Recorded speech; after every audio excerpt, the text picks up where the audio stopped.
দুজনে কথা ওই যে অল্প 5 মিনিট 2-3 মিনিটের মতো আমাদের ওর মা তখন পরিচয় দিয়েছে সে ভাড়াটিয়া। হ্যাঁ আচ্ছা আপু, আমার একটা প্রশ্ন, আপনার আগের সংসার কতদিন আগে ডিভোর্স হয়েছে? আরো অনেক দিন আগে, আমাদের তাও 1.5 বছরের বেশি। আচ্ছা শোনেন, আমার প্রশ্ন স্যার, রিয়ামণি যখন হিরো আলম রিয়ামণি তার গ্রামের বাড়ি গেল, আপনিও গ্রামের বাড়ি বউ হিসেবে দেখছেন, আলম কার কাছে ছিল? আলমরা গেছেই ভোরে, যাওয়ার পরে হচ্ছে ওর মা আমারে বলে দিছে তুমি নিচে নামবা না, রিয়ারে বলে দিছে তুমি উপরে যাবা না। আচ্ছা আমার শাশুড়ি আচ্ছা ও ছাদে ওই পাশে, আমি তো ওই পাশে আচ্ছা আপু, রিয়ামণি 1 মাস বগুড়া ছিল, রিয়ামণি ওদিনে স্বীকার করেছে, সেই 1 মাস আপনি বলেছিলেন? কোন 1 মাস? রমজান মাসের 1 মাস। পুরো 1 মাস ছিল না তো, আমি রিয়ামণি নিজে স্বীকার করেছে। আমি 3-4 বার গেছি, তখন ও ছিল না। আচ্ছা আরমান ভাইয়ের প্রশ্নটার উত্তর আমি দিচ্ছি। বলেন।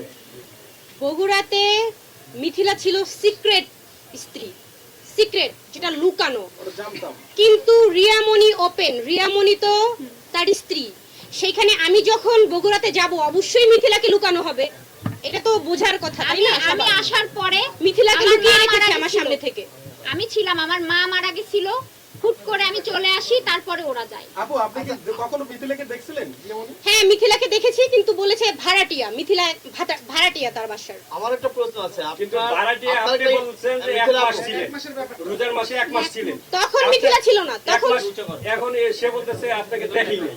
না আমি যখন এক এক মিনিট আমি তো 2-3 দিন ছিলাম। আমি বলি আপনি তো হিরো আলমের একজন স্ত্রী, বিবাহিত স্ত্রী। আপনি একবার বলছেন যে ভাড়া সবাই একসাথে প্রশ্ন করতেছে। তাহলে আপনাকে ভাই, আমার একটা প্রশ্ন আছে। করছে? মিথিলা আপুর কাছ থেকে 4-5 দিন আগে সাংবাদিকরা ইন্টারভিউ নিয়েছিল, হিরো আলম আপনার কি হয়? আপনি বলছেন হিরো আলম আমার বড় ভাই, আর আমার ওটা হলো উনি আমার পাশে বসে ফোনে শিখাই দিছিল। আপনি কি আলম আপনি তাকে বলেছেন, আপনি বলেছেন আমি সাংবাদিকরা তাকে আমার হলো হারাতে ভাই হয় চাইনি। আর বন্ধু হয়, আপনার এখন কি হয়ে গেল? আমি তাকে হারাতে চাইনি। এখনো সে আমারে বলছে তুমি লুকানো থাকো, কিন্তু আমি এই মিথিলা, টর্চারিংটা নিতে পারছি মিথিলা, না। এখন কি আপনার পেটে হিরো আলমের বাচ্চা আছে? না, আমি ডিএনসি হইছে আমার। ডিএনসি ওটা নষ্ট করছেন? হ্যাঁ আপনার বিয়ে হয়েছে কোথায়? এই বাচ্চা কার? এর আগে কি আপনার বিয়ে হয়েছে কোথাও? হ্যাঁ। এই একজন এই বাচ্চা কার? কি মনে করেন, কি বলবেন? আচ্ছা আপনার বিয়ে হয়েছে কোন জায়গাটায়, কোন জায়গায় এবং কত টাকা কাবিন ছিল? 101 টাকা কাবিন ছিল। 101 টাকা। আচ্ছা আমার প্রশ্নের উত্তর করে কি দিছিল? আপনার কি হিরো আলমের সাথে বিয়ে হলো, কি বিয়ে হয়ে গেছে? এই আমি হিরো আলমের সাথে বিয়ে হলো, কি বিয়ে হয়েছিল আপনার? বাচ্চাটা কাজ ছিল। এই বাচ্চাটা কার ছিল, হিরো আলমের না অন্য কারো? আপনি উত্তর দিবেন। আলমের ছিল। হ্যাঁ? আলমের কতদিন, কত মাসের বাচ্চা নষ্ট করছেন বলেন তো? তখন 1.5 মাসের বাচ্চা নষ্ট করেছিলাম। এটা কি অন্যায় করছেন আপনি? ওনার মেয়ের কান্নার জন্য করছিলাম। মেয়েকে এতটাই ভালোবাসতাম, সেই মেয়ে আমার গায়ে হাত তুলছে। এই মেয়ে এই বাচ্চাটা নষ্ট করতে আপনাকে সাহায্য করছে কে কে? ওর মেয়ে কান্না করার পরে আমি এমএম কিট খেয়েছিলাম। আর কেউ বলছে আপনাকে? না, মেয়ে বলে বাচ্চা নষ্ট করছেন? তাহলে হিরো আলমের কি দোষ? মেয়ের কান্নায় বাচ্চাটা নষ্ট করলেন, হিরো আলমের দোষ কি? ওর দোষ নেই।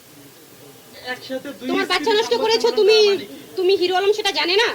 তোমার হাজবেন্ডের থেকে প্রথমবার তুমি যখন অনুমতি নিয়ে নাওনি? রিয়ামণি আপনি থ্রেট দিবেন না, বলতে দেন। আপনি একটু কথা না, বলেন। তুমি অনুমতি নাওনি? প্রথমবার যখন কনসিভ করেছিলাম, আপনারা একসাথে দুই বউ সংবাদ সম্মেলন করেন কি মানে? না না, উল্টো প্রশ্ন না, করো না, না। উল্টা পাল্টা শেষ হয় না ভাই। না না, প্রথম যখন বাচ্চা নষ্ট করেছিলাম সে সঙ্গে থেকে করাইছিল। নাকি আপনি কি বাচ্চা কয়টা নষ্ট করছেন? বাচ্চা নষ্ট করলেন? হ্যাঁ, বাচ্চা নষ্ট করছেন কয়টা?